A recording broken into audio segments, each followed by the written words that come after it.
Jenius Medis. Sebelum lanjut, bagi yang belum subscribe Cafe Novel, silahkan subscribe dan aktifkan lonceng notifikasi supaya tidak ketinggalan update terbaru dari kami.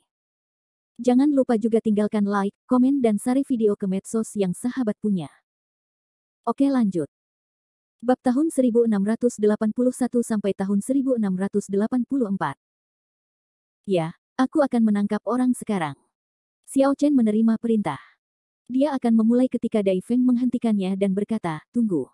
Dai Feng, apa yang ingin kamu lakukan? Pemandangan liar yang dingin bukanlah gergaji yang bagus untuk didatangi. Lao Leng, tugas yang paling mendesak saat ini adalah menyelamatkan orang, bukan membuat ranting tambahan. Bahkan jika kita benar-benar mendapatkannya kembali, bagaimana?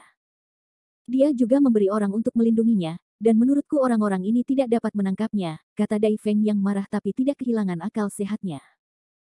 Dari wajah Xiao Chen yang ragu-ragu, dia dapat melihat bahwa Xiao Chen sangat takut dengan kekuatan Jericho Li. Dia ingin tahu seperti apa situasi pertarungan di gimnasium hari itu, yang akan memberi bayangan besar pada Xiao Chen. Bersenandung. Leng Ye, biarkan saja.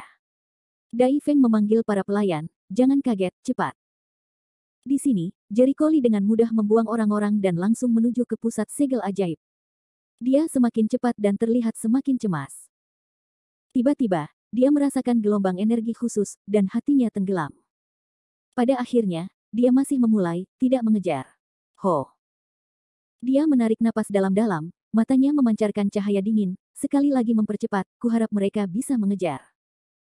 Di saat ini, ada puluhan orang berkumpul di sini. Mereka berjalan mati satu persatu.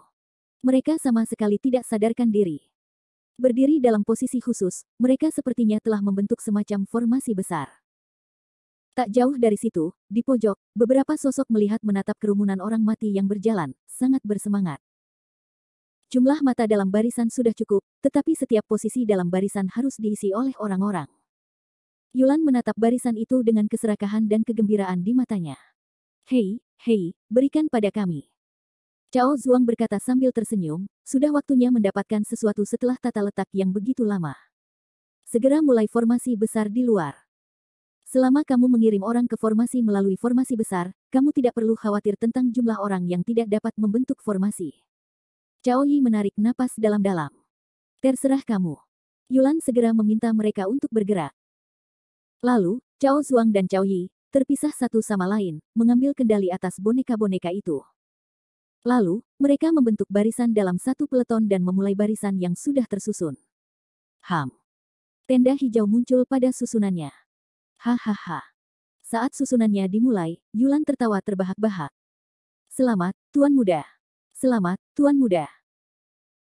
Salah satu tetua di samping dengan cepat mengucapkan selamat, selanjutnya, tunggu saja formasi tersebut mengirimkan cukup banyak orang ke sini, kumpulkan posisinya, lalu Anda dapat menangkap sumber roh jahat, dan biarkan pekerjaan sihir Tuan kecil selesai. Di luar ruang sihir, di kampus Universitas Mordor. Meski sudah lebih dari jam 9 malam, saat ini masih sangat sibuk, terutama di paviliun sekolah dan perpustakaan yang paling banyak dikunjungi orang. Tempat-tempat ini adalah tempat yang bagus untuk belajar dan berkencan. Di lapangan basket dekat gerbang sekolah, masih ada beberapa siswa dan warga sekitar yang bermain basket.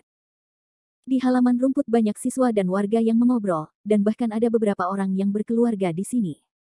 Ada rasa damai di mana-mana. Tiba-tiba dari bawah perpustakaan muncul cahaya putih. Nah, apa itu? Cahaya putih aneh yang tiba-tiba membuat para siswa yang tidak mengetahui situasinya merasa sangat penasaran, bahkan beberapa siswa pemberani bahkan datang mendekat ke masa lalu untuk melihat-lihat. Pada saat itu, cahaya putih tersebut membentuk pola yang sangat besar, yaitu penuh kecemerlangan, dan hisapan yang mengerikan keluar darinya. Wash! Beberapa siswa langsung menghilang dalam cahaya putih. Tirai jatuh ke mata siswa lain, dan mereka ketakutan. Hilang. Mereka semua pergi. Lari. Untuk sesaat, para siswa berada dalam kekacauan dan melarikan diri. Namun, cahaya putih dalam letusan hisap, seperti lubang hitam yang mengerikan, tidak bisa sama sekali biarkan orang melarikan diri. Mahasiswa Sangbai begitu terlibat dalam cahaya putih, menghilang. Adegan yang sama dipentaskan di berbagai tempat di Universitas Mordor. Gedung pengajaran, perpustakaan, asrama. Semuanya merupakan tempat berkumpulnya mahasiswa secara relatif, terutama di asrama. Di saat ini di malam hari, ini benar-benar tempat di mana jumlah siswa terbanyak berkumpul di sekolah. Ah! Ceritan dan lolongan putus asa menyebar ke seluruh sekolah. Malam itu, mahasiswa Universitas Mordor terlibat dalam badai yang belum pernah terjadi sebelumnya. Hanya sejumlah kecil siswa yang putus sekolah saat ini yang selamat. Bagaimana bisa? Segera, berita hilangnya siswa tersebut menyebar ke kepala sekolah Lang Suping. Dia sudah pulang untuk beristirahat, tapi dia terjatuh ke dalam kegelapan. Ya Tuhan! Apa yang terjadi? Berdiri di gerbang sekolah, melihat barisan besar tidak jauh dari sana, dia tertegun. Sebagai seorang pejuang, dia beruntung bisa lolos dari bencana. Ruang ajaib, pusat segel. Hahaha. Yulan tertawa liar dan memandangi para siswa yang terus-menerus muncul dari barisan transmisi. Dia sangat bersemangat. Ya. Awalnya, ruang ajaib ini ditutup. Jika Anda ingin mengatur susunan teleportasi seperti itu, sama sekali tidak ada cara untuk memindahkan siswa ke dalamnya. Namun, setelah bertahun-tahun beroperasi, kami telah membuat celah di ruang tersebut.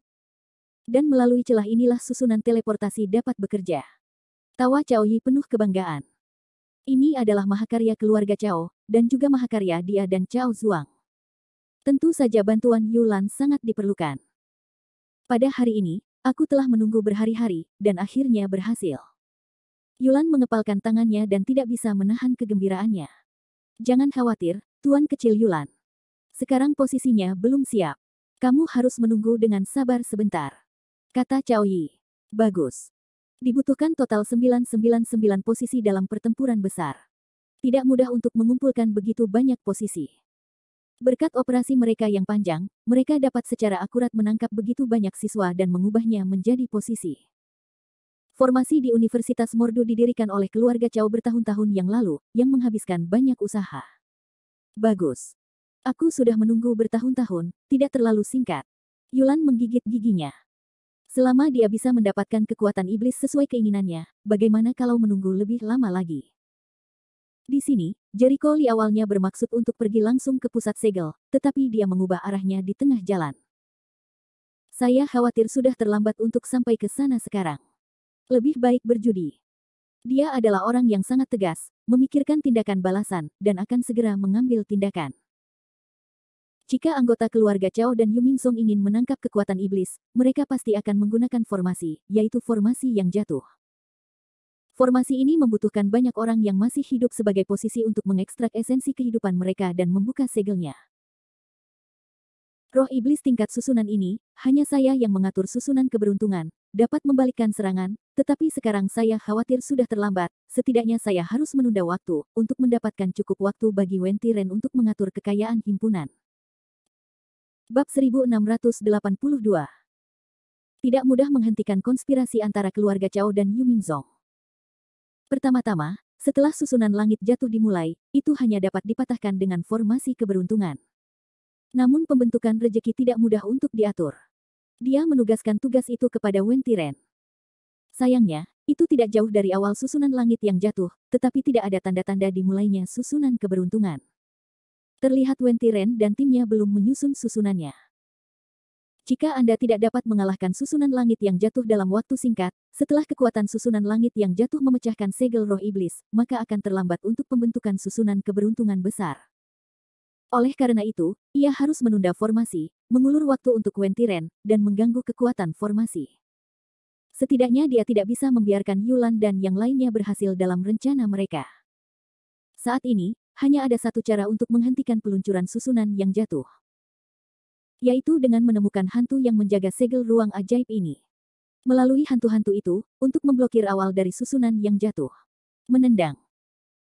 Jericho Lee datang ke tempat seperti bukit, sebagai tempat berlindung, hanya mengatur barisan kecil di tempat untuk melindungi napasnya. Setelah itu, dia mengeluarkan pot Zenyao dan melepaskan ular hantu ekor Phoenix dan 7 laba-laba kejahatan. Tuan, kedua monster itu sangat aneh. Mereka tidak mengerti apa yang akan dilakukan Jericho Lee ketika dia membebaskan mereka. Sekarang aku perlu menggunakan kekuatan jiwamu untuk menemukan beberapa orang, kata Lee. Kekuatan jiwaku. Ular hantu Phoenix Tail terkejut. Dengan kekuatan jiwa saya saat ini, Meskipun saya dapat mendukung penyebaran kesadaran ilahi ke area 5 atau 6 kilometer, saya tidak dapat sepenuhnya menyebarkannya ke setiap sudut ruang ini, terutama untuk menemukan hantu di sini. Anda harus mengandalkan kekuatan jiwamu, Jericho Lee menjelaskan sejenak, dan segera memerintahkan, dengarkan kecepatannya, lepaskan kekuatan jiwamu. Ya, Tuan. Kedua monster itu juga tidak berani mengabaikannya. Sekarang tubuh mereka sudah tidak ada lagi, hanya menyisakan tubuh jiwa. Kekuatan jiwa adalah fondasinya. Jika kekuatan jiwa diekstraksi, tidak akan jauh dari kepunahan yang sebenarnya. Tetapi mereka tidak memiliki kemampuan untuk melawan. Mereka harus mematuhi perintah. Segera, Jericho Lee mengeluarkan beberapa segel di tangannya, dan segera mengekstraksi kekuatan jiwa dari dua monster dan memberkati mereka sendiri. Terakhir kali, setelah mengambil buah pohon hantu wajah manusia, jiwanya telah berubah, dan kekuatan serta kekuatannya beberapa kali lebih hebat.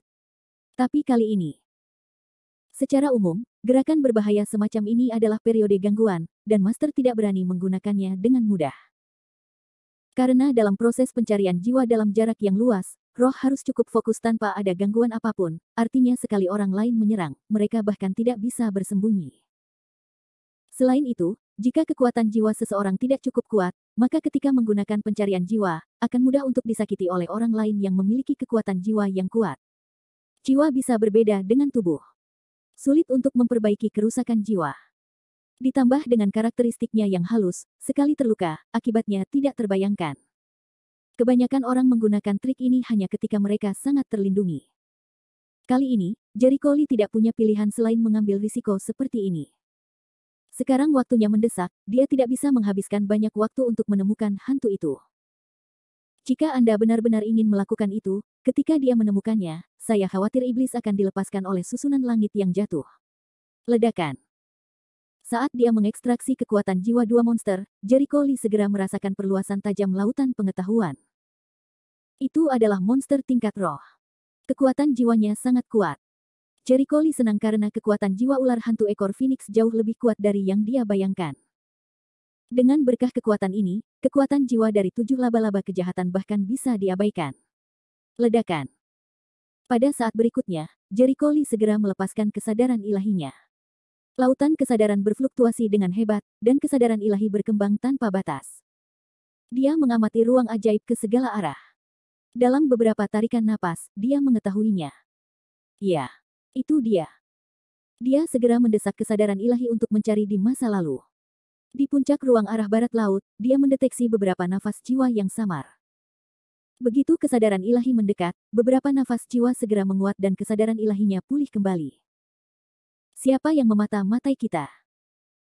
Pikiran Jericho Lee mengeluarkan suara tua yang marah, hatinya gembira, dengan cepat menjawab, beberapa tetua yang baik, junior bernama Jericho Lee, tidak jahat.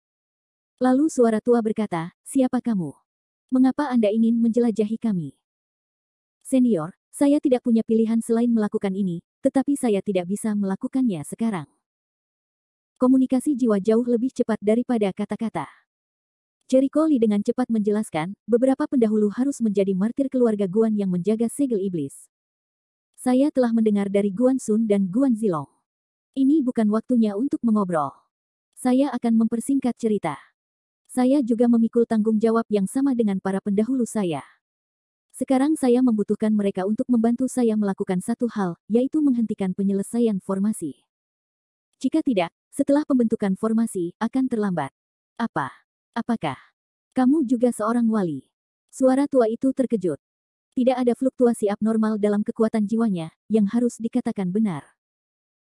Orang-orang di bawah benar-benar menciptakan susunan yang tidak dapat kita pahami, dan semakin banyak orang di luar angkasa. Segera pikiran Jericho Lee muncul lagi. Kemudian lelaki tua yang pertama berbicara berkata lagi, apa maksudmu dengan pertempuran besar jatuh ke langit? Ini adalah semacam susunan dengan bantuan 999 posisi, mempersembahkan pengorbanan pada esensi manusia yang hidup, membalikkan 5 elemen yin dan yang. Setelah susunannya selesai, itu dapat membuka segel iblis. Jericho Lee berkata dengan cepat, tetapi saya telah meminta orang-orang untuk membentuk formasi keberuntungan yang berlawanan, yang dapat mematahkan efek dari formasi langit yang jatuh, tetapi satu-satunya masalah adalah saya mungkin tidak dapat mengejarnya tepat waktu, jadi saya memerlukan beberapa pendahulu untuk menunda dimulainya pembentukan langit yang runtuh. Jadi begitu. Lelaki tua itu tiba-tiba berkata, tapi kita hanya dalam keadaan hantu, kita tidak bisa berbuat apa-apa. Apa yang kamu bicarakan? Apakah kamu akan membiarkan mereka berhasil? Ya. Anak muda, Anda berkata, apa yang perlu kita lakukan? Jericho Lee dengan cepat menjawab, dibutuhkan 999 posisi untuk mencapai negara yang paling kuat.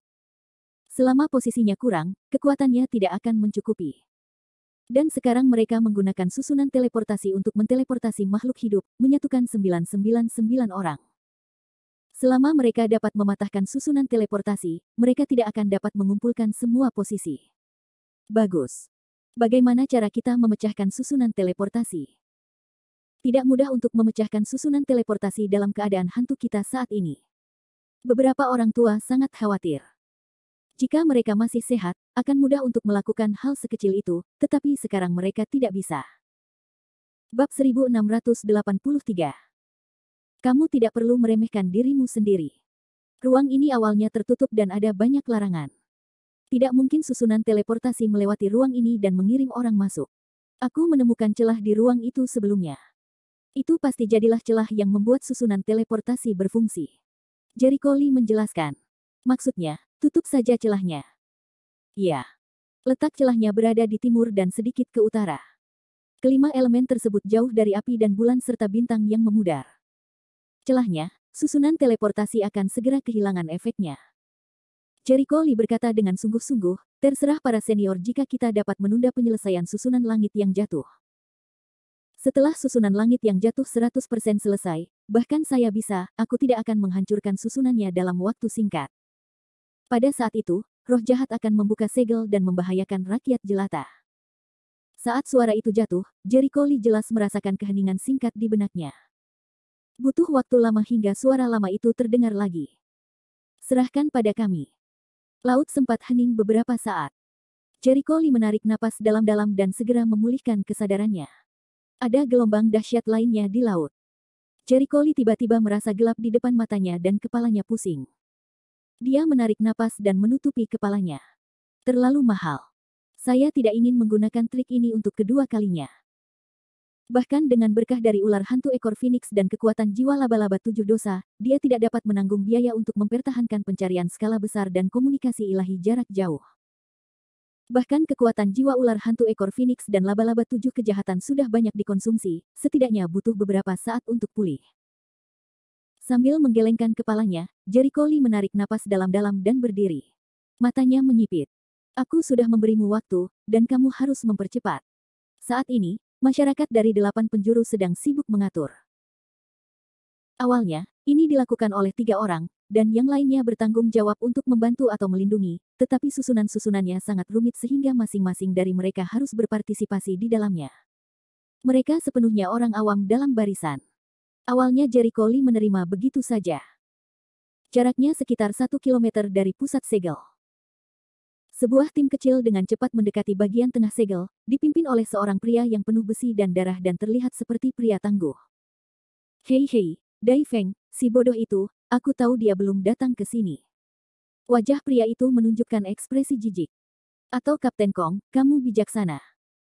Saya berharap mereka akan mencari seseorang terlebih dahulu, yang akan menunda kecepatan prosesi, pria itu mendengus, dan wajahnya menunjukkan kepuasan. Tak perlu dikatakan lagi, aku tidak membual. Aku bukan saudara ketigaku yang bodoh. Aku tidak bisa melakukan apapun dengan andal. Kakak ketiga di mulutnya mengacu pada Kong Guangjian.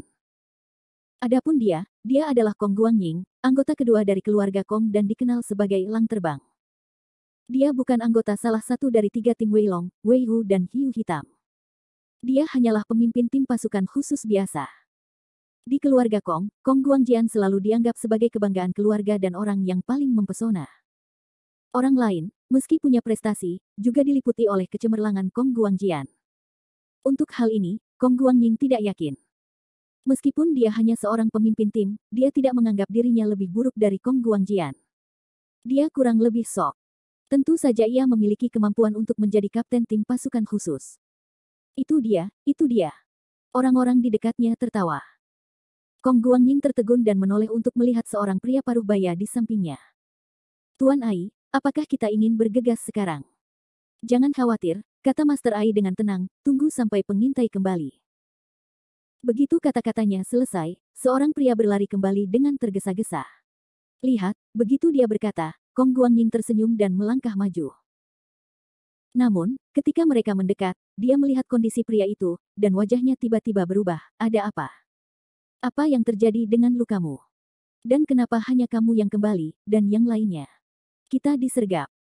Pria itu menyeka darah dari sudut mulutnya dan berkata, kami pergi untuk menyelidiki dan bertemu dengan dua orang yang sangat aneh, Huzi. Mereka semua ditangkap, dan hanya saya yang melarikan diri. Apa? Kong Guangying kaget, dan wajahnya kaget.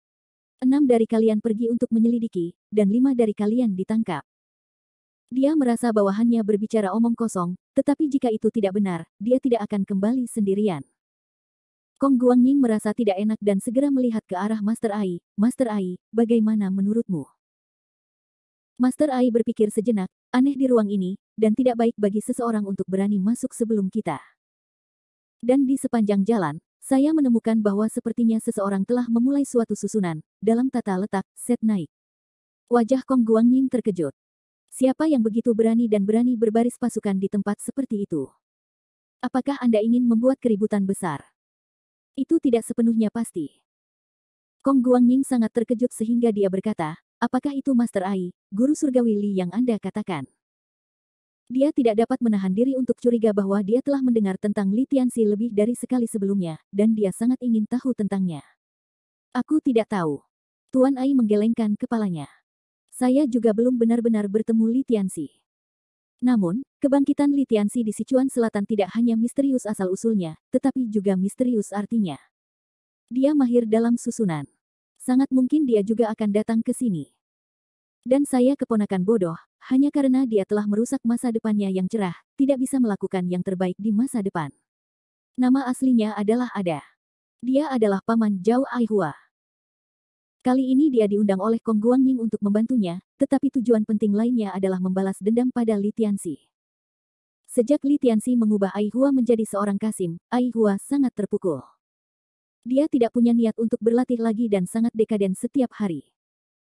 Hal ini tak hanya membuat Gong Changji yang merupakan majikannya sangat tertekan, namun juga membuat Ada yang merupakan seorang paman marah dan bersumpah akan menetap dengan Jericho Li.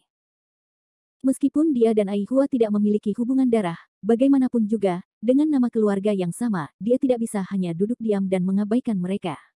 Ya. Apakah itu Li Tianxi atau bukan, jika kamu berani menghalangiku melakukan tugasku, kamu tidak bisa mengampuni dia. Kong Guangying sangat marah. Saat itu, terdengar suara gerak kaki dari belakang. Wajah Kong Guangjian berubah, Dai Feng, mereka menyusul. Kapten, orang-orang petugas Dai bilang mereka ingin bertemu denganmu, salah satu orang melaporkan. Sampai jumpa saat aku melihatmu. Aku ingin melihat pemain bagus apa yang mereka bawa kali ini. Aku tidak ingin bersaing dengan mereka. Kong Guangying tidak takut, tetapi dia sangat ingin mencobanya. Bab 1684 Pusat Segel.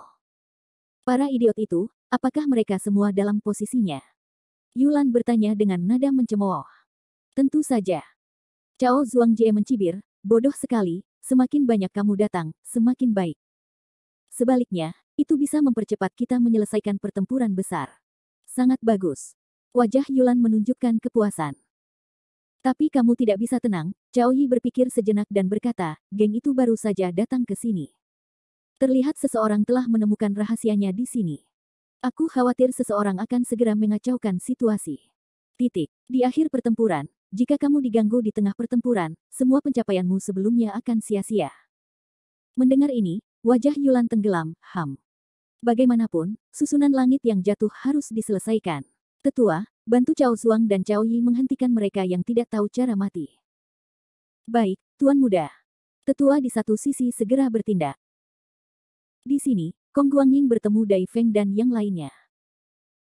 Walaupun mereka semua adalah orang-orang yang bekerja untuk negara, namun mereka juga memiliki persaingan, apalagi dalam misi ini mereka semua memiliki keegoisan. Entah Anda ingin sukses, atau Anda ingin memaksa Li Tianxi untuk muncul, atau Anda memiliki hati yang egois. Saat kami bertemu, kami penuh dengan bubuk mesiu. Oh, itu bukan Komandan Dai. Nada suara Kong Guangying aneh, menggigit kata, kepala instruktur. Wajah Dai Feng sedikit berubah. Faktanya, dia dipanggil sebagai kepala instruktur, yang agak tidak mencolok. Pertama-tama, dia hanya instruktur Wei Long, Wei Hu dan Hiu Hitam, dan ada lebih dari 3 pasukan khusus. Jika itu adalah instruktur dari satu tim, tidak masalah untuk memanggilnya sebagai instruktur kepala. Ini tidak cocok untuk instruktur dari banyak tim, terutama Dai Feng hanyalah anggota biasa dari gerbang Tianwu. Terlihat bahwa Kong Guangying hanya menjalankan Dai Feng. Anda tahu, sebelum Kong Guangjian dibersihkan oleh Jericho Lee, Dai Feng sama sekali tidak keluar untuk Kong Guangjian, itulah yang diingat Kong Guangying. Kong Guangying, aku tidak punya waktu untuk bertengkar denganmu sekarang. Sekarang kami masih bertugas, dan ada orang yang hilang lagi. Tugas yang paling mendesak adalah menemukan seseorang. Dai Feng mendengus dingin. Kong Guangying segera melambaikan tangannya dan berkata sambil tersenyum aneh, "Hei, prestise yang luar biasa. Begitu. Kamu tidak perlu mengingatkanku. Aku bisa membedakannya. Tapi kali ini, aku yang akan memimpin." "Apa maksudmu?" Wajah Dai Feng dan Leng Ye berubah pada saat bersamaan. "Sejujurnya, saudara-saudaraku sudah mendapatkan beberapa informasi, jadi aku akan memimpin dalam hal penghargaan." Kong Guangying mendengus penuh kemenangan. Keduanya terkejut dan tidak yakin, "Apakah kamu yakin telah menemukan seseorang?" "Ikuti saja aku." Kong Guangying berbalik dan menyapa saudara-saudaranya, "Saudaraku, tunjukkan jalan." Orang yang mendapat berita itu tentu saja adalah satu-satunya anggota tim pelopor yang tersisa. Kong Guangying telah menentukan darinya di mana orang hilang itu berada. Tak lama kemudian, ketiga tim sudah siap dan bersenjata lengkap. Deng deng deng. Timnya banyak sekali, langkahnya rapi, dan langkahnya berirama, bergerak menuju pusat segel. Namun, tak jauh di depannya, orang di depannya menemui rintangan dan seolah-olah terlempar oleh suatu kekuatan. Apa masalahnya? Seseorang. Siapa di sana? Dai Feng, Leng Ye dan Kong Guangying semuanya minum bersama. Bersenandung. Seorang pria paruh baya dengan wajah dingin dan jubah hitam tidak terlihat dalam kegelapan. Dia memandang kerumunan dengan bangga dan berkata, "Berani datang ke sini dan melakukan sesuatu yang buruk untuk kami, dan kamu akan mati." "Siapa kamu?" Dai Feng minum dingin. "Berhenti bicara padanya dan tembak." Leng Ye melambaikan tangannya dan berteriak ke arah kerumunan. Begitu kata-kata itu terdengar, 50 atau 60 orang di belakang segera menyiapkan senjatanya dan menembaki orang-orang berjubah hitam itu. Bang-bang. Untuk sesaat, pelurunya sepadat tetesan air hujan. Yah, sia-sia. Saat menghadapi tembakan, Cao Yi menunjukkan rasa jijik, dan perisai gas asli segera muncul di tubuhnya. Orang ini setidaknya memiliki kekuatan di zaman bigu. Leng Ye melihat penutup pelindung di tubuhnya, dan wajahnya tiba-tiba berubah. Bahkan ada mengubah wajahnya. "Kamu mendiang ahli bigu." Mendengar hal ini, Kong Guangying langsung bertanya, "Tuan Ai, berapa periode selanjutnya dari pembuatan lembah? Apakah dia lebih kuat darimu?" Ada mengertakkan gigi dan berkata, "Perisai Qi yang sebenarnya adalah sarana unik dari prajurit Pugu, dan dari ketebalan perisainya, setidaknya sudah mencapai level tahap tengah dan akhir. Namun, kekuatanku hanya di awal, jauh dari lawannya. Jika itu keponakanku, mungkin lebih baik daripada dia. Sekarang yang paling saya khawatirkan adalah dia mungkin tidak hanya memiliki kekuatan di periode bigu, mungkin dia telah mencapai level guru surgawi." Kata-kata ini tidak peduli Dai Feng, tetap saja dingin dan liar, semuanya memperlihatkan ekspresi wajah yang ngeri. Tuan Surga. Bagi sebagian besar seni bela diri, ini adalah gunung yang tinggi, dan bahkan jika mereka belum pernah melihatnya, mereka telah mendengar tentang kekuatan guru surgawi. Secara khusus, Leng Ye adalah anggota kelompok Tiandao. Tidak ada kekurangan Tianxi di grup Tiandao, yang berada di luar jangkauannya. Sialan. Jika orang ini benar-benar seorang guru surgawi, bukankah itu berarti kita tidak punya peluang untuk menang? Wajah Leng Ye agak jelek. Aduh. Jika kita mengundang Li Tianxi lebih awal, situasinya tidak akan seburuk ini. Dai Feng menghela nafas dan tampak sedih. Kong Guangying meremehkan reaksi mereka. "Aku bilang ini bukan cara bertarung. Kamu terlihat seperti anjing tersesat. Apakah ini terlalu memalukan? Kamu tidak mengerti." Leng Ye menggelengkan kepalanya. Kong Guangying segera mengarahkan ke arah kerumunan dan berkata, "Dengar, kalian semua, konsentrasikan tembakanmu dan gunakan daya tembak maksimal. Saya tidak percaya. Saya tidak bisa menghancurkan perisai buruk dengan begitu banyak senjata." Meskipun Kong Guangying berasal dari keluarga dengan suasana latihan pencaksilat yang kuat, kualifikasi latihan pencaksilatnya biasa-biasa saja dan dia hanya tahu sedikit tentang dunia pencaksilat. Menurutnya, betapapun bagusnya pencaksilat seseorang, dia juga takut pada pisau dapur dan peluru yang merupakan senjata modern. Menurutnya tidak ada orang yang bisa memegang senjata dan amunisi, kalaupun bisa, mereka tidak bisa memegang pesawat dan artileri. Harus dikatakan bahwa orang selalu berpikir sendiri-sendiri. Secara teori, dia tidak mungkin salah, tapi dia lupa bahwa prajurit itu tidak akan berdiri dan membiarkannya bertarung. Sebelum pelurunya ditembakkan, mereka akan bisa menghabisinya. Belum lagi ahli bela diri, mereka tidak hanya bisa terbang di atap dan berjalan di dinding. Tiba-tiba, peluru, padat seperti kepingan salju. Cao Yi tidak panik sama sekali. Ketika perisai Qi yang asli benar-benar tidak dapat menahannya, dia mengeluarkan segel di dalamnya. Tangannya, dan bayangan gelap segera terbang keluar dari perisai. Wah! Jika dilihat lebih dekat, ternyata itu adalah boneka organ berbentuk serigala. Ledakan. Cao Yi meminumnya dengan suara pelan. Boneka itu bergegas menuju kerumunan dan langsung meledak. Ah! Beberapa tentara yang bergegas ke depan diledakkan. Untungnya, mereka mengenakan rompi anti peluru dan nyaris tidak menyelamatkan nyawa mereka.